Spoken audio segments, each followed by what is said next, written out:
लेकिन इतनी लंबी लाइनें इसलिए हैं क्योंकि पूरे देश में अब जिस किस्म की व्यवस्था अपनी दिल्ली में है, ऐसी व्यवस्था किसी राज्य के अंदर कहीं नहीं है जो अब दिल्ली के अंदर हो गई है।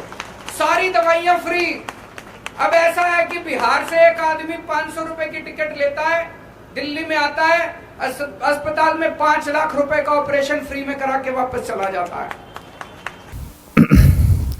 नमस्कार दोस्तों, अभी आप अपने स्क्रीन पर जो ये एक्टर देख रहे हैं, शायद आप इनको पहचानते भी होंगे। बचपन में अगर आपने शक्तिमान देखा होगा तो ये शक्तिमान के एक्टर मुकेश खन्ना हैं और इन्होंने अभी रिसेंटली बहुत ही कंट्रोवर्शियल स्टेटमेंट दे दिया। ये एक इंटरव्यू में बोल रहे थे और कल्कि 2898 AD करके जो मूवी आई है जिसमें एक्टर प्रभास हैं जो कि बाहुबली मूवी में भी प्रेजेंट थे, इन एक्टर की ये मूवी आई है। इसके ऊपर ये बात करते वक्त इन्होंने कहा कि बिहार और उड़ीसा के जो लोग हैं वो इस मूवी को समझ ही नहीं पाएंगे। बेसिकली बहुत मतलब डिमीनिंग वे में इन्होंने कहा कि जो ये मूवी है बहुत इंटेलिजेंट लोगों के लिए बनी है और बिहार उड़ीसा का जो क्राउड है वो इस मूवी को समझ ही नहीं पाएगा। तो यहाँ पर इस चीज़ को पिक किया है। हम बिल्कुल भी ऐसा मत सोचना कि हम इस मूवी के ऊपर डिस्कस करेंगे या क्यों समझ में नहीं आएगी या इस मूवी की स्टोरी क्या है, इस सब चीज़ों के ऊपर हम बात नहीं करने वाले हैं। हम एक्चुअल में बात करने वाले हैं बिहार के खिलाफ लोगों की हेटरेट के ऊपर में। कि आपने कई बार देखा होगा कि लोग जो है बिहारियों के खिलाफ बहुत हेट की फीलिंग रखते हैं और ये आप खासतौर से महाराष्ट्र में देख लो, आप तमिलनाडु में चले जाओ, तमिलनाडु में रिसेंट कितनी एक्टिविटीज़ हुई थी, उसके बाद मध्य प्रदेश में देख लो, मतलब इन सारे स्टेट्स में कुल मिला जुला करके एक तरीके से बहुत हेट्रेड की फीलिंग है बिहारियों के खिलाफ में। तो ऐसा क्यों है उसको हम समझने की कोशिश करेंगे। कई सारे लीडर्स जो हैं, बड़े बड़े जो पॉलिटिकल लीडर्स हैं, और क्योंकि पॉलिटिकल लीडर्स को मैं इसका सबसे बड़ा दोषी मानता हूं क्योंकि वो लोग ऐसे हैं जिनके रिमार्क्स की वजह से लोगों में भी ये भावना जो है वो पलती चली गई। तो उसको भी हम धीरे धीरे देखेंगे कि कौन कौन से पॉलिटिकल लीडर्स ने क्या क्या कभी कभी अपने टाइम में क्या स्टेटमेंट दिए हैं और इसमें हम ना इनका जो डबल साइडेड फेस है उसको भी देखने की कोशिश करेंगे। वो भी मैं अभी आपको इस वीडियो के अंदर में दिखाऊंगा और उसके बाद हम समझेंगे कि आखिर बिहार में ऐसी समस्या क्या है कि बिहार का व्यक्ति इतना पलायन करने को मजबूर है। वो इतने लोगों की हेट्रेड की फीलिंग सह के भी पलायन कर रहा है वहाँ से। ऐसी क्या समस्या है बिहार, और इसमें मैं ईस्टर्न यूपी की भी बात करूँगा। ईस्टर्न यूपी में भी कई सारी समस्याएं हैं, तो वहाँ पर क्या समस्याएं हैं उसको भी हम समझने की कोशिश करेंगे। सारे डायमेंशंस बिहार के जो हैं वो सारे डायमेंशन देखने की कोशिश करेंगे इस वीडियो के अंदर में। तो अभी हुआ क्या कि मुकेश खन्ना जी ने बोला कि भाई जो कल की मूवी है ये सिर्फ इंटेलिजेंट लोगों के लिए बनी है और बिहार और उड़ीसा का जो आदमी है वो इस मूवी को समझ नहीं पाएगा। ठीक है भाई, समझ लिया। अब आगे बढ़ते हैं। आप अगर हेट्रेड की फीलिंग देखो तो ये हेट्रेड की फीलिंग और ज़्यादा आपको बढ़ती हुई नजर आएगी जैसे जैसे आप इस वीडियो में आगे बढ़ोगे।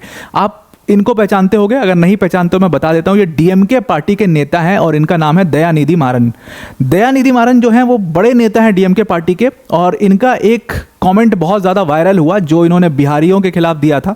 इन्होंने कहा कि ये बिहार के जो लोग हैं ये हमारे स्टेट में आते हैं और यहाँ पर आकर के ज़्यादातर जो ये हैं ये या तो बिल्डिंग में मजदूर बन जाते हैं या तो ये टॉयलेट साफ़ करते हैं। और उसके बाद इनके इस स्टेटमेंट के बाद एक बहुत बड़ा स्पार्क हुआ, लोगों ने बहुत क्रिटिसाइज़ किया इनको और जो इन्होंने स्टेटमेंट दिया था उसके खिलाफ, इनके खिलाफ जो है कई बार एक FIR भी दायर हुई। बहुत लोगों ने इनको, बहुत बड़े बड़े लीडर्स हैं जैसे अखिलेश यादव, बिहार के उस समय के मुख्यमंत्री नीतीश कुमार, सब ने इनको काफ़ी क्रिटिसाइज़ किया। लेकिन फिर भी ये जो हेट्रेड की फीलिंग है ये ऐसे लीडर्स के देने की वजह से लोगों के मन में भी बैठ जाती है। और ये चीज़ क्या दिखाती है कि भारत के अंदर जैसे कास्ट की प्रॉब्लम है ना, ठीक वैसे ही एक रीजनलिज्म की बहुत बड़ी प्रॉब्लम है कि हम अपनी रीजनल आइडेंटिटी को कभी छोड़ना ही नहीं चाहते। जैसे आप देखोगे कि कास्ट के साथ भी सेम प्रॉब्लम है कि हम अपनी कास्ट आइडेंटिटी को नहीं छोड़ना चाहते। जैसे आप नॉर्थ इंडिया में आओगे, खास तौर से आप देखोगे कि गाड़ियों के पीछे बड़ा बड़ा अपनी कास्ट लिखवाना, अपनी कास्ट को फोर्स करना, बार बार उस चीज़ को प्रेस करना कि अरे मैं तो ये हूँ, अरे मैं तो ये हूँ, मैं ये कर दूंगा। वो अपनी हिस्ट्री से हम बाहर ही नहीं निकल पाए, जैसा वो वाला एक फीलिंग आता है। तो कास्ट आइडेंटिटी को हम छोड़ते नहीं, उसको नेगेटिव वे में हम कैरी करके लेके चलते हैं। अगर हम कास्ट आइडेंटिटी को अपने पॉजिटिव वे में भी कैरी करते तो वो बेटर होता, लेकिन हम उसको बहुत निगेटिवली कैरी करते हैं। और इसीलिए आप देखोगे कि खास तौर से हिंदू यूनिफिकेशन के लिए एक बहुत बड़ी प्रॉब्लम है कि कास्ट आइडेंटिटी जो है वो हम अपनी छोड़ नहीं पाते हैं और वही चीज़ हमें दिखाई देती है। तो उसी की तरह ये रीजनलिज्म की भी भावना होती है लोगों में। जो रीजनलिज्म की भावना है लोगों के अंदर में वो बहुत ज़्यादा अपनी पीक पर है। कुछ स्टेट्स हैं जैसे महाराष्ट्र जहाँ पर हमेशा आप देखोगे हेट कमेंट होते हैं, मध्य प्रदेश में हेट कमेंट किए जाते हैं, तमिलनाडु में हुआ, इतने इश्यूज़ हुए बिहारियों को लेकर के, तो उसी तरीके से दयानिधि मारन ने भी कमेंट कर दिया। उसके बाद आप आगे बढ़िए। अब आइए आप हिमाचल प्रदेश का शायद आपने नाम बहुत कम सुना होगा हेट कमेंट के मामले में, लेकिन हमारे जो हिमाचल प्रदेश के CM थे सुखविंदर सिंह सुक्खू, तो सुक्खू जी भी पीछे नहीं है बिहारियों के खिलाफ कमेंट करने में। उन्होंने क्या किया पिछले साल, आपको पता है कि पिछले साल अगस्त महीने में क्या हुआ कि बाढ़ आ गई थी और वहाँ पर बाढ़ की वजह से बहुत डिस्ट्रक्शन हुआ हिमाचल प्रदेश में। तो उस टाइम पर जब उनसे पूछा गया कि बाढ़ आई, आपके सारे पुल जो हैं सब धराशायी हो गए, इतनी डिस्ट्रक्शन हुई, तो क्या उसको जब बनाया गया था तो ये सोच के नहीं बनाया गया था कि कभी फ्लड्स आएंगे तो कैसे झेल पाएगा। तो सुखविंदर सिंह सुक्खू ने बोला कि ये हमारी गलती नहीं है, ये उन लेबर्स की गलती है जो यूपी बिहार से आते हैं, यहाँ पर काम करते हैं और बहुत बुरी तरीके से काम करते हैं। बहुत बिहारी आर्किटेक्चर जो है वो बहुत बुरा है, जिसकी वजह से हमारे लिए इतना लॉस हो गया। उसके बाद सुखविंदर सिंह सुक्खू के इस बयान को काफ़ी क्रिटिसाइज किया। अखिलेश यादव जो कि उस समय उत्तर प्रदेश के सीएम थे, उन्होंने भी क्रिटिसाइज किया, नीतीश कुमार ने क्रिटिसाइज किया। लेकिन क्या होता है क्रिटिसिज्म से? कुछ भी नहीं होता है। तो सुखविंदर सिंह सुक्खू ने भी अपने हेट कमेंट दिखा दिया और उसकी वजह से वहाँ के लोगों के बीच में भी आप पता है कि वो हेट्रेड जो भावना है वो पलने लगती है। जब अपने लीडर को, आप जिसको आप वोट दे रहे हो, आप सोचो ना खुद कि आप जिसको वोट दे रहे हो, जब वो ऑन कैमरा आ करके कुछ बात बोलेगा तो आप भी सोचोगे उस चीज़ के ऊपर में, क्योंकि आपने उसको वोट दिया, आप उसको सीरियसली लेते हो उस नेता को। तो सुखविंदर सिंह सुक्खू जैसे नेता, वो भी एक स्टेट के सीएम, आपको कम से कम रिस्पॉन्सिबली बयान देना चाहिए। लेकिन उनके बयान ने भी काफ़ी ज़्यादा कंट्रोवर्सी कर दी थी। उसके बाद आप बात करिए तो आप हमारे अरविंद केजरीवाल जी कैसे पीछे हो सकते हैं उसमें।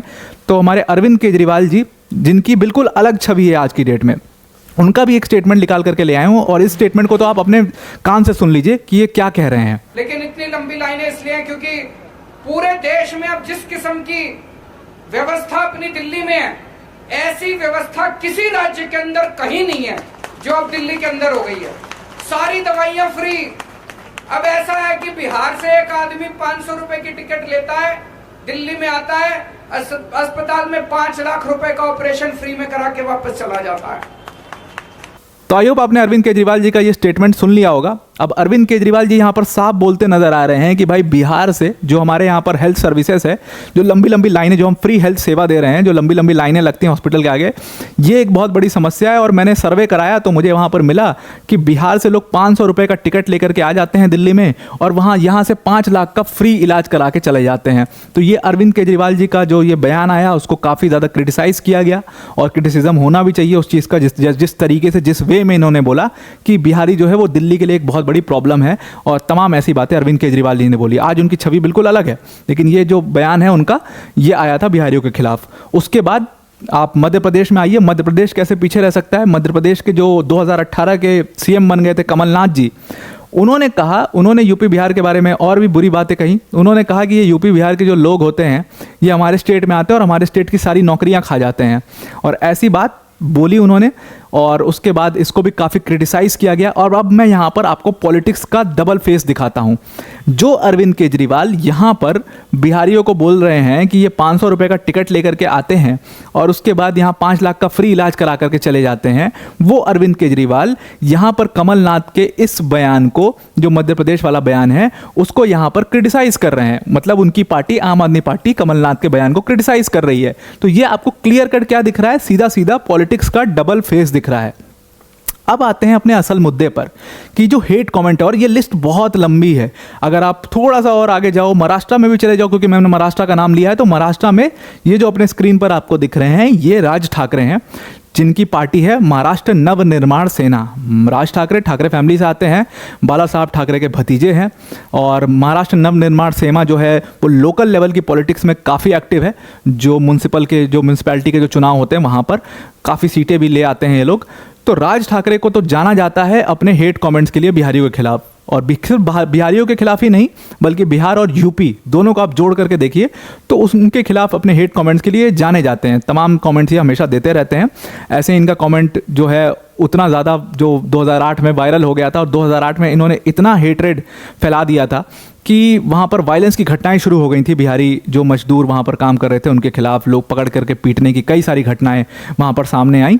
तो राज ठाकरे उसको जाने जाते हैं। और ये लिस्ट बहुत लंबी है, अगर आप डिस्कस करने लगे तो 2-3 घंटे ऐसे ही इन सारे नेताओं के बयानों पर निकल जाएंगे कि ये इन्होंने क्या क्या कब कब बोला है बिहारियों के खिलाफ। अब ये बयान जो है वो दब जाते हैं, इलेक्शन आ जाता है और हम आप सब लोग भूल जाते हैं इन चीज़ों को और फिर भूल चूक करके वोट दे देते हैं ये सारी चीज़ों को भुला करके। तो इसीलिए ये जो नेता हैं ये अभी भी ये सारी चीज़ें इनकी दब जाती जो इन्होंने बोला होता है। तो राज ठाकरे भी हैं उसमें और ये लिस्ट बहुत लंबी है। अब आते हैं अपने असल मुद्दे पर कि एक्चुअल में प्रॉब्लम क्या है बिहार की, क्यों बिहार का जो आदमी है वो पलायन करने पर मजबूर है। और ये पलायन का मुद्दा ऐसा नहीं है कि मैं पहली बार वीडियो बना रहा हूँ इसके ऊपर, तमाम वीडियो आपको मिलेंगी, तमाम ऐसे लीडर्स मिलेंगे जो उसको बोल रहे हैं कि हम बहुत परेशान हैं, बिहार में पलायन हो रहा है, हम बिहार का डेवलपमेंट चाहते हैं।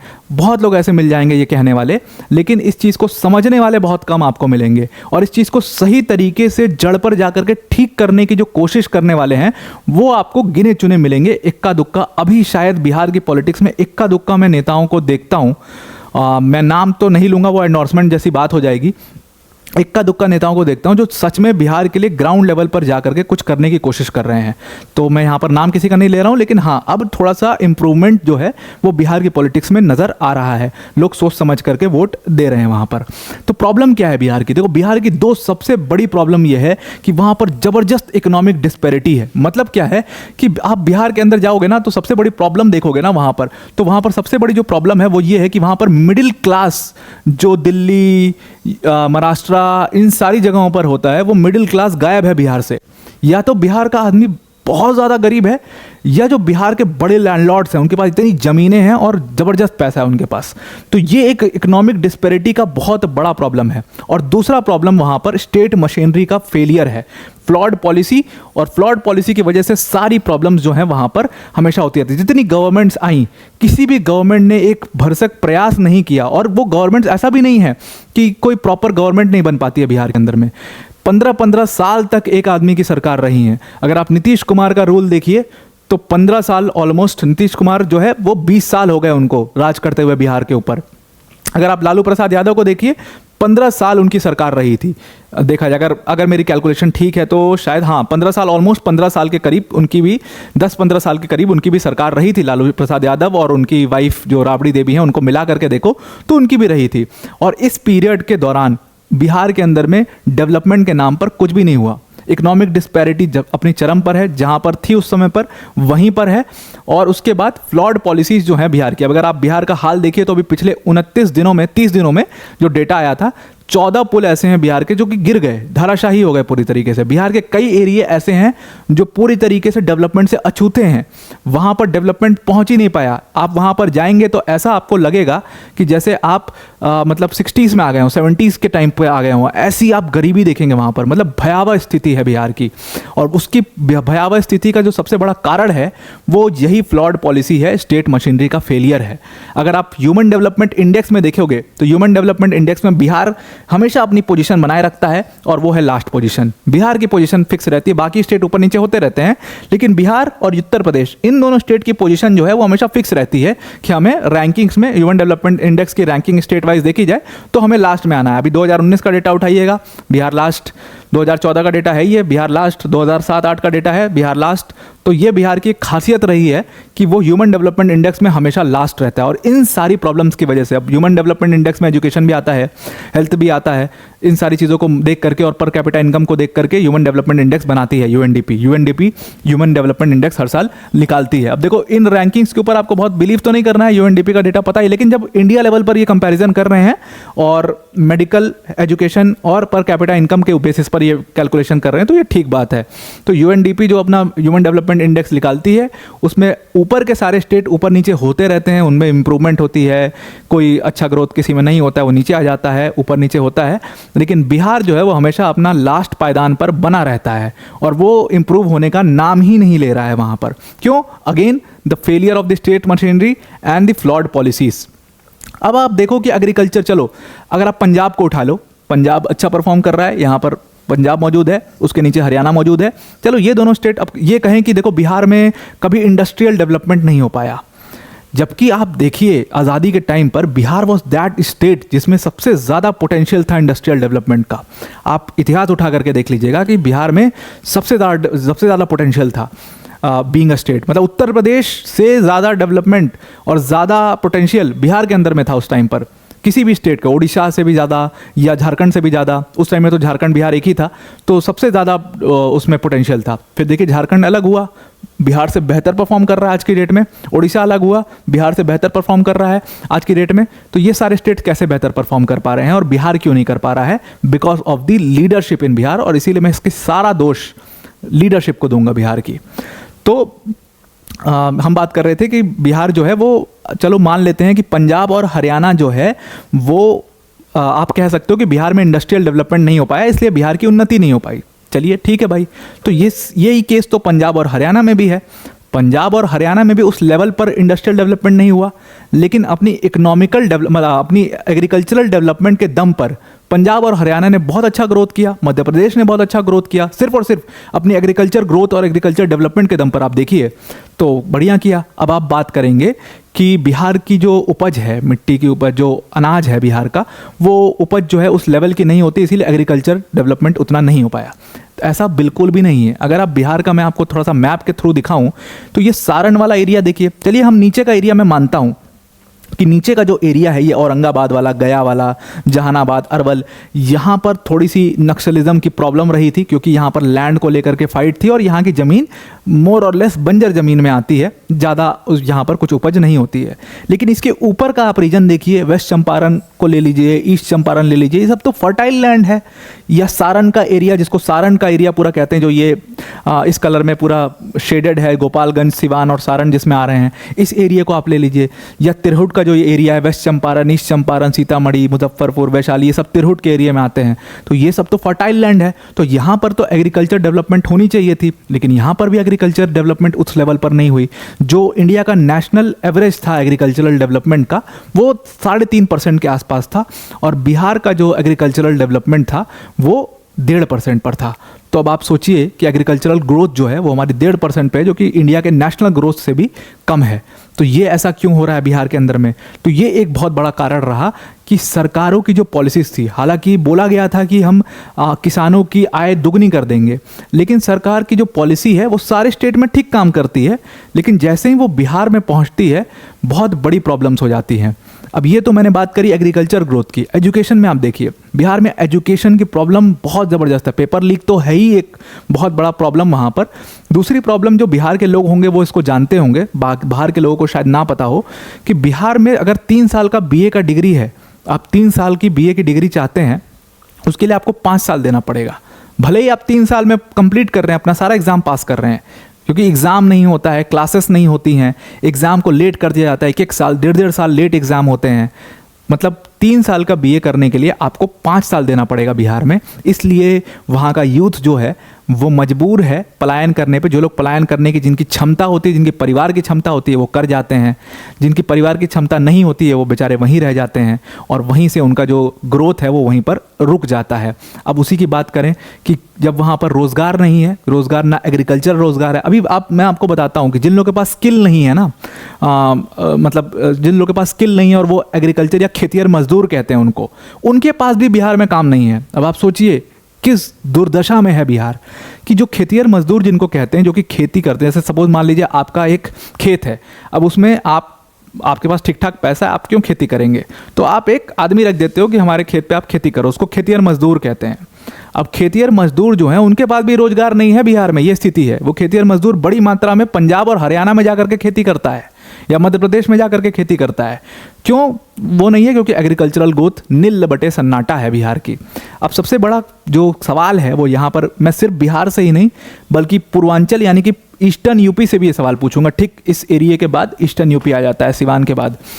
तो यहाँ पर ईस्टर्न यूपी और बिहार का ये पूरा एरिया अगर आप ले लोगे तो यहाँ पर लैंड फर्टाइल है, सारी चीज़ें हैं, सब कुछ अनुकूल है, सारी सिचुएशन। तो यहाँ पर कैश क्रॉप्स क्यों नहीं उगाते? या सबसे अगर कैश क्रॉप्स की बात करें तो गन्ना की खेती क्यों नहीं होती है यहाँ पर?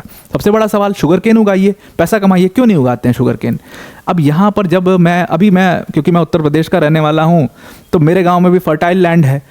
तो मैं गया था और ये जिज्ञासा थी जानने की कि गन्ना क्यों नहीं उगाते हैं आप लोग। मतलब पूरे उत्तर प्रदेश में गन्ना उग रहा है, ईस्टर्न यूपी में भी कई जगहों पे गन्ना उग रहा है, और आगे आप बढ़िए वेस्टर्न में तो गन्ना ही गन्ना उग रहा है। और गन्ना पूरे इंडिया के जो नेशनल ग्रोथ है उसमें 1.15% की कंट्रीब्यूशन भी देता है, और सबसे ईजिली उगने वाला कैश क्रॉप है गन्ना। और उसको बेचना भी आसान है, डिमांड भी बहुत है, सप्लाई आपको देनी है उतनी, तो डिमांड भी ज़्यादा, ऐसा भी नहीं है कि डिमांड ही कम है गन्ने की, सब कुछ है। तो फिर प्रॉब्लम क्या है गन्ना उगाने में? उन्होंने कहा, लोग जो वहाँ के जो आम किसान थे, देखो वो इधर उधर की बातें नहीं करते, बहुत स्ट्रेट फॉरवर्ड होते हैं वो लोग। तो उन्होंने कहा देखो 2 परेशानियाँ हैं। एक परेशानी तो ये है कि यहाँ की जितनी शुगर मिल्स हैं, जो जिनके पास हम गन्ना अपना बेचेंगे ले जा करके, सब बंद हो गई हैं। उसके लिए भी मैं मैप निकाल के लाया हूँ 2011-12 का, और आपको दिखाता हूँ कि उस मैप में प्रॉब्लम क्या है। हाँ, 2012-13 का मैप है। अब यहाँ पर आप देख रहे हो, यहाँ पर ये उत्तर प्रदेश का ईस्टर्न यूपी का डिस्ट्रिक्ट वाइज मैप है। यहाँ पर आपको देवरिया दिखाई दे रहा है, पिपराइच दिखाई दे रहा है, गौरी बाजार दिखाई दे रहा है। ये सब जो ब्लैक डॉट्स बने हुए हैं ना इस पूरे मैप के ऊपर में, ये वो शुगर मिल्स हैं जो पूरी तरीके से बंद हो चुकी हैं। अब इनके बंद होने का कारण क्या है, क्यों सरकार ने इनको बंद कर दिया? एक तो पुअर मशीनरी, पुरानी, वो कभी अपडेट नहीं हुई, जिसकी वजह से यहाँ के लोकल जो लैंडलॉर्ड्स हैं उन्होंने मिल्स खोली थी, उसको कभी अपडेट नहीं किया, बंद हो गई। जो सरकारी मिल है उनका भी यही मतलब कमोवेश यही हाल है। और बाकी जो मिल्स हैं जिनके पास मशीनरी थी, सब कुछ था, उनके ऊपर बकाया इतना हो गया है किसानों का, करोड़ों रुपए बकाए हैं कि उसको भरने से ज़्यादा अच्छा ये है, वो इतनी लॉस में है, उसको बकाया भरने से ज़्यादा अच्छा ये है कि आप इस मिल को बंद कर दीजिए। तो सरकार ने बंद कर दिया है उस मिल को ऑफिशियली। और ऐसा 1-2 नहीं, इतने सारे डिस्ट्रिक्ट ऐसे हैं जहाँ पर शुगर मिल बंद हो गया है। आनंद नगर, देवरिया, सब दिख रहा है आपको। अब ये शुगर मिल बंद हो जाएगा तो किसान कैसे बेचेगा अपना गन्ना? किसान को दूर ले जाना पड़ेगा, दूसरे डिस्ट्रिक्ट में या दूसरी जगह पर अपना गन्ना ले जाना पड़ेगा बेचने, दूर जाना पड़ेगा। तो उसका ट्रैवलिंग कॉस्ट, गन्ना भाई छोटा सा तो होता नहीं है, लार्ज अमाउंट में आपको लेकर के जाना, ट्रैवलिंग कॉस्ट उसको बढ़ जाएगा। फिर वहाँ का रेट डिफरेंस, ये सारी चीज़ों की वजह से लोग वहाँ पर उगाना ही छोड़ दिए गन्ना। तो ये एक बहुत बड़ी प्रॉब्लम है। मैं ये सिर्फ एक गन्ने का एग्जाम्पल आपको दे रहा हूँ। और 2 जो सबसे बड़ी प्रॉब्लम है उत्तर प्रदेश, ईस्टर्न यूपी और बिहार के एग्रीकल्चर ग्रोथ रुकने की, वो 2 सबसे बड़ी कारण है ये कि वहाँ पर एग्रीकल्चर मार्केट्स बहुत पुअरली परफॉर्म करते हैं। जो मतलब वहाँ पर आप समझ जाइए कि एक तरीके की दादागिरी चलती है एपीएमसी मंडीज में। मतलब जो प्राइस सेट हो गया उससे बहुत कम प्राइसेस पर ठेकेदार बाहर ही आपका अनाज खरीद लेता है, और वही अनाज शायद वो आधा सरकार को बेच देता है अंदर ले जा करके, या आधा बाहर ले जा करके बहुत महंगा बेचता है। तो लोग मजबूर हो जाते हैं उनको देने पर। तो और सरकार के पास उतनी डिमांड भी नहीं है कि वो इतना सप्लाई ले किसान से।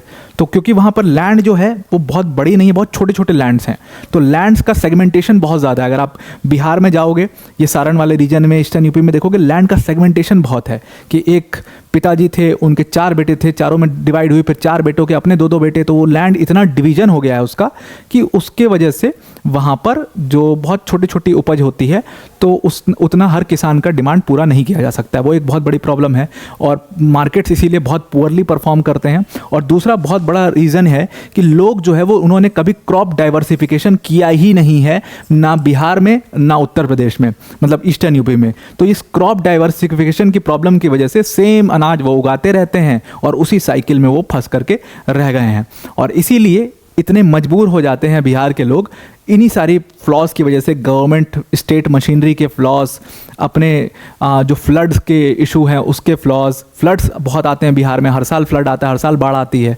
2 रीजन जो मैंने आपको दिखाए, यहाँ पर ये चंपारण वाला रीजन है, यहाँ पर भी बाढ़ आती है, उसके बाद यहाँ मधुबनी, दरभंगा, इधर के रीजन में भी बाढ़ आती है। तो इसकी वजह से क्या होता है कि बाढ़ आती है, पूरा नष्ट हो जाता है सब कुछ, तो फिर से उनको अपनी जीवन यापन दोबारा से एकदम फ्रेश स्टार्ट करना पड़ता है। तो ये सब कारण की वजह से, और इसमें मैं मानूंगा कि स्टेट मशीनरी को तो मैं सबसे ज़्यादा दोषी यहाँ पर ठहराऊंगा, जिसकी वजह से बिहार कभी प्रॉपरली डेवलप नहीं हो पाया, ना एग्रीकल्चरली डेवलप हो पाया, ना इंडस्ट्रियली डेवलप हो पाया, और इसकी वजह से लोग इतने, ना एजुकेशन वाइज डेवलप हो पाया। इसी की वजह से छात्र भी मजबूर हैं कि वो पलायन कर रहे हैं, जो पढ़ चुके हैं वो भी मजबूर हैं, पलायन कर रहे हैं बाहर नौकरी करने के लिए, और जो पढ़े लिखे नहीं हैं, जो खेतिहर मजदूर टाइप लोग हैं, वो भी मजबूर हैं पलायन करने के लिए। मतलब वहाँ पर रुकने के लिए कोई तैयार नहीं है। ये स्थिति है बिहार की, और इसीलिए आप देखोगे कि बिहार का आदमी जब बाहर जाता है वो इतनी हेटरेट झेलने के बाद भी वहाँ रह करके, काम करके अपने घर पैसा भेजने की कोशिश करता है। तो आई होप आपको ये सारे इश्यूज बिहार के समझ में आ गए होंगे। जो लोगों के बीच में हेट्रेड है बिहार को लेकर के, वो भी डिटेल में समझ में आ गए होगी कि ऑलमोस्ट हर स्टेट, ऑलमोस्ट जितने स्टेट के नेता बड़े बड़े जिनके नाम आप जानते होंगे, सबके स्टेटमेंट्स मैंने आपको दिखा दिए क्या ये लोग सोचते हैं, और सबके बारे में आपको समझ में आ गया कि किस तरीके से डबल स्टैंडर्ड होता है इलेक्शन के टाइम पर और ये सारी चीज़ें। तो अब वीडियो को एंड करने से पहले अनअकैडमी टीम की तरफ से एक बहुत बड़ी अनाउंसमेंट है। अनअकैडमी ने यूपीएससी सीएससी की कोर्स फीस सिर्फ और सिर्फ 24,999 कर दी है। मतलब इतने प्राइस में आपको इंडिया के top educators like Mrinal sir, like Prateek sir, like Sudarshan sir, like Madhukar sir, ऐसी फैकल्टीज आपको सिर्फ और सिर्फ इतने प्राइस में पढ़ाएंगी। जीएस सीसैट टेस्ट सीरीज सब कुछ सिर्फ और सिर्फ इतने प्राइस में कवर हो जाएगा। आपके पास अनअकैडमी के ऊपर जितने बैचेस चलते हैं यूपीएससी सीएससी से रिलेटेड, उन सब बैचेस के अनलिमिटेड एक्सेस होंगे। तो मतलब आप किसी भी बैच से चाहो उस बैच से पढ़ सकते हो, जिस बैच से जो सब्जेक्ट चाहते हो वो कंप्लीट कर सकते हो। इतनी लिवरेज सिर्फ और सिर्फ अनअकैडमी ही आपको दे सकता है और कोई नहीं दे सकता। तो आप इस ऑफ़र को जल्दी से अवेल कर लीजिए। जो बच्चे इस ऑफ़र को लेना चाहते हैं, सिंपली डिस्क्रिप्शन में लिंक दिया, उस लिंक पर क्लिक करना है और जहां पर यूज़ कोड का ऑप्शन आएगा वहां पर आपको APYT10 यूज़ करना है। तो आप इस ऑफ़र को डिस्काउंटेड प्राइस पर अवेल कर पाओगे। तो आई होप आपको ये बिहार का पूरा सिचुएशन समझ में आ गया हो। हेट्रेड जो लोग रखते हैं बिहार के प्रति अपनी, और जो लोगों ने एक धारणा बना रखी है बिहार के प्रति, हालांकि पॉलिटिकली आप देखो बिहार हमेशा से बहुत, मतलब लोक नायक जयप्रकाश नारायण जी बिहार से आते थे, पॉलिटिकली इतना स्ट्रांग। आज सरकार बनाने के लिए एनडीए को नीतीश कुमार की ज़रूरत थी।